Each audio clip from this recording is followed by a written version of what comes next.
Welcome to Guide Guru. We hope this video helps.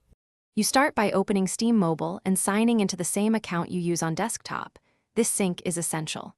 Once signed in, enable SteamGuard in settings so QR pairing can be trusted. Make sure the app has camera permission. Without it, you cannot scan.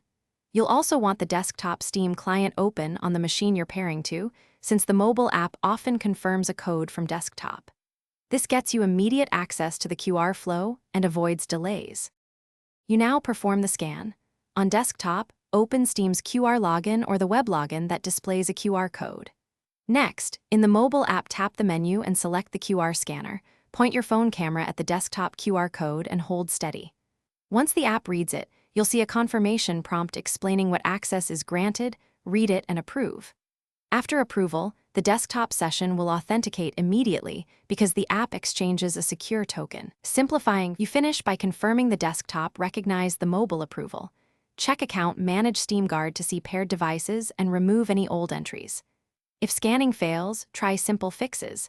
Clean the lens, increase screen brightness, enlarge the QR window, or move the phone slightly farther away to refocus. Once done, make sure SteamGuard remains enabled for security. If problems persist, toggle SteamGuard off then back on to reset tokens. Then repeat the QR scan. That usually... Thanks for watching. Consider subscribing if we helped you today.